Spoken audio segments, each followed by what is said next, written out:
상상해본 적조차 없었던 아이의 장애, 인생을 살면서 마주치기도 힘들었던 장애아와 가족으로 함께 산다는 것. 발달장애 아이가 크는 과정은 수월하지 않습니다. 그리고 키우는 양육자도 함께 어려움을 겪게 됩니다. 우리 아이들은 느리고 어려움을 많이 겪을 수밖에 없습니다. 그러니 양육자가 더 굳건하게 나무처럼 뿌리를 깊이 내리고 아이를 지켜줘야 하지만 생각과 달리 바람에 흔들리는 날들 투성일 수밖에 없는데요. 오늘은 행운이가 아닌 양육자, 저에 대한 이야기를 해보려고 합니다. 먼저 1000명이 넘은 이후로 얼굴을 공개하고 있지만 이번 영상은 얼굴을 공개하고 찍으면 너무 표정 관리가 안 될 것 같아서 이번 영상은 비공개로 영상을 업로드합니다. 구독자분들의 양해 부탁드려요. 미리 감사 말씀드립니다. 행운이의 장애를 판정받은 건 63개월 정도였지만 그전에도 행운이가 키우기 쉬운 아이는 아니었어요. 그냥 처음 아이를 키우고 쌍둥이를 키우고 있어서 아이가 유별난가 보다 하고 버텼을 뿐입니다. 그 이전에 41개월 무렵에 이미 너무 지친 상태로 아기발달연구소라는 곳에서 발달검사와 상담을 받았는데요. 아이가 지적장애 가능성이 높다는 말을 들었고 그 이후에 우울증 약을 먹기 시작했습니다. 아이의 장애를 받아들이지 못해서라기보다 그냥 행운이를 감당하는 게 힘들었던 것 같아요. 당시엔 행운이가 재우는 데만 3시간 이상 걸렸고요. 그리고 나서도 새벽 4, 5시에 깨고 그랬거든요. 기본적으로 수면도 부족한데 아이는 미운 4살에 텐트럼에 자해까지 지속되는 상황이었죠. 그리고 그때는 남편도 육아에 전혀 적극적이지 않았습니다. 자기 감정을 감당하지 못해 마구 텐트럼을 부리며 짜증내는 아이에게 같이 짜증을 내고 아이보다 더 화를 내는 모습에 전 기댈 곳이 없는 외로움과 상실감을 느꼈었어요. 결과적으로 제가 정신과문을 두드리게 된 계기가 행운이었을 수 있지만 주요 원인은 아니었습니다. 전 아이들이 말을 못하고 발달이 느려서 원치 않게 경력 단절녀가 된 상태였고요. 육아와 가사는 저랑 잘 맞는 일이 아니었어요. 요리를 해서 가족이 먹어준다는 즐거움보다는 이걸 내가 꼭 만들어야 하나? 라는 생각이 더 들었고요. 남편은 아이들이 3살 이후로 당연히 맞벌이를 할 거라 생각했는데 외벌이가 되었으니 가장의 무게에 많이 부담스러워했습니다. 정말이지 이때가 부부관계도 최악이었고 심적으로도 가장 힘들었던 때였던 것 같아요. 아이들은 발달이 느려 계속 이런저런 치료를 다녀야 했고 남편은 남편대로 힘들어하며 공감해주지 못하는 상황이었는데요. 이에 대해 친정엄마나 주변에 이야기하자니 제 얼굴에 침 뱉는 느낌이었어요. 그래서 전 계속 제 속으로 침잠에 갔어요. 결정적으로 마음병에 걸렸던 것 같아요. 지금은 40살에 관한 책이 많이 나와 있지만 제가 40살이었을 때는 별로 없었는데요. 제가 정말 딱 40이 되면서 내가 이제까지 어떻게 살아왔지? 왜 살고 있지? 앞으로도 이렇게 살아야 하는 건가? 하는 생각이 하루도 안 빼고 드는 거예요. 그래서 1년에 책을 5권도 안 읽던 제가 말할 곳이 없어 책을 다시 읽기 시작했습니다.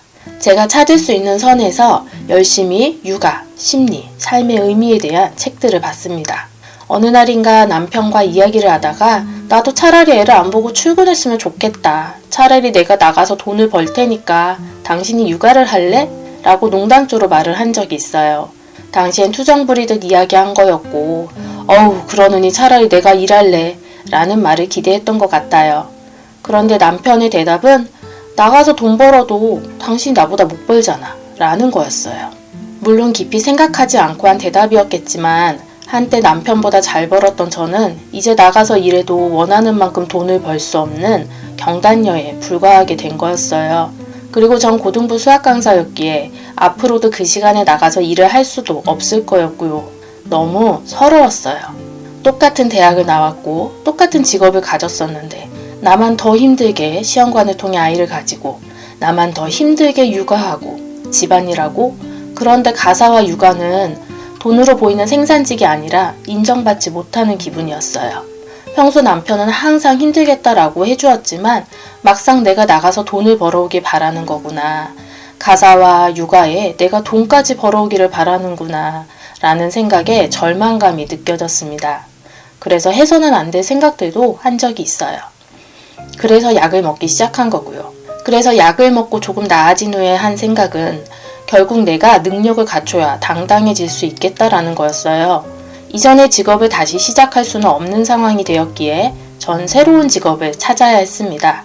그렇게 자기 개발이 시작되었어요. 그게 벌써 3년 전 이야기입니다. 처음엔 무자본 창업이라는 강의를 들었어요. 그런데 저 정말 하라는 대로만 하고 살아온 인생이었거든요. 시키는 건 잘할 수 있었지만 자영업, 창업, 창의적인 일 이런 거 정말 자신이 없었어요. 강의를 다 들었지만 막막하기만 했어요. 강의에서 읽으라는 책도 다 읽었지만 용기가 나지 않았어요. 그래서 그 다음엔 부동산 공부를 시작했습니다. 부동산에 너무 무지해서 이미 투자를 잘못한 상황이었거든요. 이제라도 남편이 힘들게 벌어오는 돈을 잘 모았다가 제대로 투자해주자라는 생각이었어요. 그렇게 또 2년 동안 열심히 강의를 듣고 과제를 하고 거의 매주 토요일마다 임장을 갔습니다. 매번 최소 3만 보를 걸었고 심할 땐 6만 5천 보까지도 걸어봤어요. 임장을 나가기 위해서 죄송함을 무릅쓰고 토요일마다 오전엔 시어머니께 오후엔 친정엄마께 아이들을 맡겼어요. 임장 가면서 행운이가 우는 모습도 많이 봐야 했고 몇 달 동안 행운이가 적응할 때까지 밖에서 영상통화도 하고 혼자 울기도 했지요. 강의 듣고 과제하려고 거의 날밤을 새기도 했고 캠핑 가고 싶다는 아이들 데리고 10월에 글램핑 가서는 아이들과 남편이 잠든 후에 밤 10시 30분부터 새벽 1시까지 밖에서 담요를 뒤집어 쓰고 손 호호 불어가며 강의를 듣기도 했어요. 종종 이렇게까지 해야 하나 하는 생각이 들었지만 제가 할 수 있는 건 정말 노력밖에 없었어요. 그래서 그냥 했습니다. 마인드를 갈아엎어 보려고 계속 읽다 보면 머리에 들어가겠지 하면서 3년 동안 300권의 책도 읽어봤어요. 이게 맞나 싶은 생각이 종종 들었지만 그래도 참으면 되리라 생각했어요. 하지만 결국 일은 뜻대로 풀리지 않았고 잘못된 투자도 해결되지 않았어요. 종잣돈도 마련되지 않았고 투자를 할 수 있는 상황이 안 됐죠. 심지어 투자 코칭을 받은 데서도 이전에 잘못한 투자가 해결될 때까지 종잣돈을 모으고 기회를 기다리는 게 나을 듯하다는 조언을 받았습니다. 그래서 저는 기다리면서 또 다른 공부를 시작했어요. 이번엔 약 1년 과정의 유튜브로 수익화를 시키는 수업이었어요. 이전에도 무자본 창업을 못하고 머뭇거렸던 저인지라 무엇을 팔아야 할지 모르겠다고 생각했지만 강의에서 무엇을 팔지 모르겠다면 그것마저도 알려주겠다고 했어요. 그렇게 저의 10개월이 다시 시작되었습니다. 매일 일주일에 한 편씩 유튜브 영상을 올리는 게 기본 과제였는데요. 저 시키는 건 잘한다고 했죠? 한 번도 안 빼먹고 다 했습니다. 이때도 여행 가면 차 안에서 강의 듣는 건 기본이고 새벽 4시 반에 혼자 일어나서 영상 편집까지 해서 올렸어요. 하지만 전 여전히 무엇을 팔아야 할지를 정하지 못했어요. 막연히 자기 개발을 했지만 회의감을 느꼈고 채널도 망했습니다. 아무리 생각을 해도 제가 할 줄 아는 게 무언지 모르겠고 날이 갈수록 자신감만 떨어지고 자괴감만 들었어요. 40년이 넘도록 대체 나는 무엇을 해왔나 싶었어요. 그래서 돈을 벌겠다는 생각을 접고 그냥 다른 사람에게 도움이라도 되면 좋겠다는 생각으로 바꾸었습니다. 그렇게 현재 채널을 열게 되었습니다. 채널을 바꾸고 처음 올린 영상이 소위 말하는 떡상이 됐어요. 제 첫 영상이 6만 뷰였거든요. 그 뒤로 지금까지 한 번도 1만 뷰조차 나온 적이 없는데 대단하죠. 막상 당시엔 너무 얼떨결해서 놀라지도 않았었네요. 하지만 제가 그 10개월 과정의 수업을 듣는 건 수익화가 목표였기에 전 계속 방황을 했어요. 강의료도 지불하고 과제도 다 하고 그렇게 하루하루 정신없이 살았지만 수익화는 잘 되지 않은 거죠. 어느새 그렇게 1년이 또 지났어요. 그리고 올해 저는 아시다시피 상담심리학과 3학년에 편입을 했죠. 남편이 보기엔 답답했을 거예요. 3년 동안 공부만 하고 또 공부를 시작하고 대체 돈은 언제 버냐는 거죠. 그래서 또 전 그렇게 쿠팡 로켓크루스도 배우기 시작합니다. 자영업을 못하겠다 하는 건 그냥 내가 돈을 벌기 싫다는 핑계일 뿐이라고 생각하면서 머리가 터져가는 걸 붙잡고 도전하고 있어요. 그런데 현재로선 제가 관심 있는 분야가 온통 아이들 용품뿐이라 중국에서 사입하는 건 죄다 KC 인증에 걸리고 있는 상황이네요. 이런 상황에서 며칠 전 남편이 저를 답답해 하더라고요. 저는 돈이 안 되는 일만 한다고요. 지금 하는 채널을 접고 다른 방향의 유튜브를 시작하는 게 어떻냐고 했죠. 전 3년 동안 심심해봤으면 좋겠다라고 할 만큼 정신없이 보냈고 주위에서도 어떻게 그렇게 사냐고 혀를 내두를 정도였기에 전 처음엔 너무 서운했어요. 결국 돈을 벌지 못하는 나의 행동은 모두 헛짓거리가 되는 건가 싶었어요. 나아가 내가 꼭 돈을 벌어야만 하는지조차 억울했어요. 그래서 용기 내서 남편에게 서운하다고 했더니 남편이 그래도 자기 눈에는 제가 돈을 열심히 벌려고 하는 게 아니라 그냥 하고 싶은 일들을 하는 것처럼 보인다고 하더라고요. 그때 대답은 알겠다라고 덤덤하게 했지만 전 무언가 돌로 머리를 한 대 맞은 기분이 들었어요. 그런 상황에서 제가 작년에 했던 수의과 공부 수업에 수료자 단톡방이 있는데요. 거기서 수료자들의 수강 후기를 통해 지금 대표님과의 만남이 추천으로 진행되고 있습니다. 제가 아쉽고 속상한 마음에 나는 수의과를 못해서 참여를 못하겠다. 아쉽지만 다음번엔 참여할 수 있기를 바란다는 톡을 남겼거든요. 그런데 정말 우연히 그 시간에 대표님이 그 톡방을 확인하셨고 제 글을 보고 조언을 남겨주셨어요. 사실 강의를 듣는데 강의를 하신 분이 직접 말을 해준다는 건 굉장히 영광스럽기까지 한 일이잖아요. 나는 그 많은 수강생들 중 한 명인데 나한테 귀를 기울여주고 시간도 내주신 거니까요. 그날이 마침 저의 생일날이었어요. 밤에 자려고 누워서 계속 생각을 했어요. 처음에 화가 났어요. 남들 다 돈을 잘 벌었다는데, 정말 효과 좋았다는데 대체 왜 나는 안 되는 거야? 출석도 다 했고 과제도 다 했고 하라는 거 다 했는데 왜 나만 안 되냐고. 그러다가 다시 한 번을 푹 쉬고 다른 수료자분들의 수강 후기를 봤어요. 처음엔 이분은 요리사니까 팔 게 있지, 이분은 이런 직업이 있으니 팔 게 있지 라고 생각이 들었지만 다시 차근히 읽어보니 그게 아니었어요.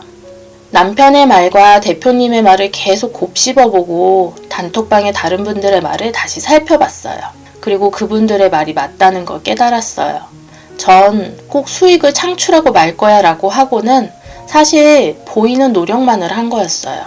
근본적으로 제가 얼마나 절실하게 수입을 원하는지 방향성을 갖고 생각하지 않았어요.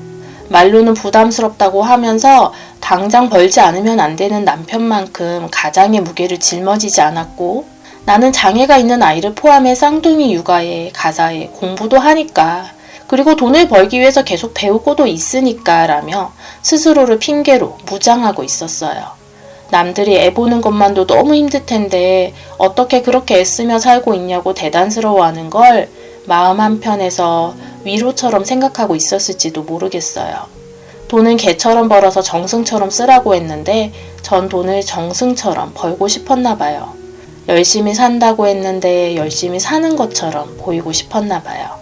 행운이를 위해 꼭 행운이의 노후 자금을 마련해 놓아야 한다고 너무 절실하다고 이야기하면서 막상 제 행동은 절실하지 않았어요. 계속 이걸 하면서 저걸 핑계대고 저걸 하면서 또 다른 걸 핑계대고 있었던 거죠. 물론 아예 안 한 게 아니라 기본적으로 하라는 것들 다 했죠. 열심히 살았죠.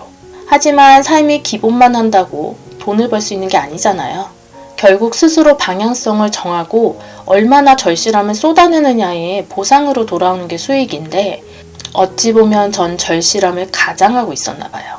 어두침침하고 흐려진 하늘이 비가 와야 맑게 개듯이 무려 3년간이나 난 무얼 했나 싶었던 게 결국 내가 초래한 일이라는 걸 3년이 지난 며칠 전에서야 깨달았습니다. 자본주의는 서비스든 상품이든 판매가 기본이죠. 책 기버에 나왔던 것처럼 무엇을 판다는 것은 나의 이익에 기대하고 파는 것 이상으로 남들이 이걸 쓰고 만족했으면 좋겠다는 마음으로 판매하는 것이에요. 그런데 저는 제가 가진 지식을 판다는 게 너무 부끄럽고 하찮게 느껴졌어요. 판매는 나의 이익만을 추구하는 행위가 아니라 서로 윈윈하는 과정을 추구하는 것인데 자꾸 그 과정을 폄하했어요. 그래서 한 구독자분께서 유료 상담을 요청하셨을 때도 부끄러워서 그러지 못했어요. 왕초보에겐 전문가보다 초보가 더 도움이 될 수 있다는 것을 생각 못하고 그저 제 실력이 부족함만을 탓했어요. 아직은 아니야. 아직 나는 아는 게 너무 없어. 아직 나는 못해. 이 정도로는 안 돼. 그렇게 상담심리학과에서 공부하면 좀 더 전문성으로 나를 채울 수 있게 될 거고 시간이 지나면 좀 더 도움을 드릴 수 있을 거라고 생각했어요. 제가 수많은 육아책을 읽고 공감도 받고 도움도 받은 만큼 실망도 했거든요. 그래서 실망을 안겨드릴까봐만 너무 걱정했나 봐요. 이제 제가 할 수 있는 것을 해보려 합니다. 전자책을 써보려고 합니다. 이 말을 굳이 하는 이유는 선언을 해두어야 실천할 거라 생각해서예요. 앞으로 2달 내로 전자책을 만들겠습니다. 현재로선 6월부터 학교 입학을 준비하셔야 될 분들이 계실 것 같아서 학교 입학 준비에 대한 책을 써보려고 합니다. 제가 전문가도 아니고 행운이의 이야기도 하나의 사례에 불과합니다. 하지만 전 정말 주변에 제게 말을 해준 사람이 단 한 명도 없었거든요. 그래서 제 책이 옆집 언니처럼 그랬구나 하면서 볼 수 있는 한 줄기 도움이 되기를 바라는 마음에 내용을 정리해 보려고 합니다. 오늘 이야기는 행운이가 아니라 제 이야기만 했네요. 어떠셨어요? 이렇게 듣다 보면 차라리 그 돈을 모으지 그랬냐고 생각하실 수도 있겠어요. 하지만 전 장기적인 미래를 생각했어야 했어요.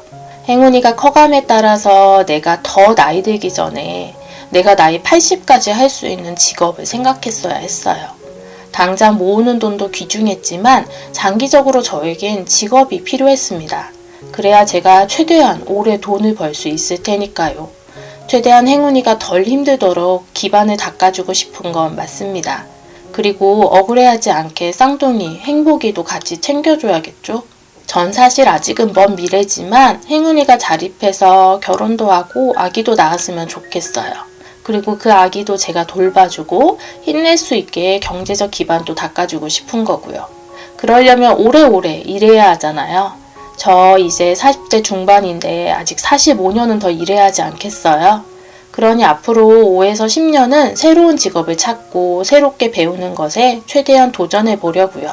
제가 운은 없어서 어린 시절에 치토스 한 봉지 더조차 한 번도 당첨된 적이 없거든요. 만약 제가 무언가 추첨에 당첨이 되었다는 건 100% 당첨이라는 의미였어요. 당연히 로또 두세 번 사보다가 안 되는 거 알고 바로 포기했고요. 그래서 제가 할 수 있는 건 노력밖에 없다고 생각했죠.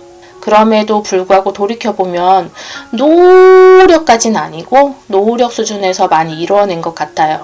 지금 현재 제 채널만 해도 그런 것 같고요. 그래서 감사드려요. 아침에 눈 떠서 구독자분 한 분 더 생긴 거 보고 덕분에 배시시 웃으면서 하루를 시작합니다. 달아주시는 댓글에 최대한 빨리 대댓글 달아드리려고 하고 정말로 제 경험들이 도움이 되면 좋겠다는 생각에 엑기스만 뽑아서 올리려고 했어요. 그러다 보니 너무 압축적인 내용들이 된 것 같기도 하지만요. 소심하고 조심스러워서 매번 SNS에는 이런 이야기들을 써볼까 하다가도 엄살 부리는 것 같아 항상 지워버렸지만 오늘은 제 채널이니까 저를 좋아해 주시는 분들이 봐주실 테니까 라는 생각으로 한번 투정 부려보았습니다. 다음 영상부턴 다시 여러분께 도움될 영상들 준비해서 돌아올게요. 오늘 여러분도 꼭 스스로를 격려해주세요. 오늘도 해냈다 토닥토닥. 시청해주셔서 감사합니다.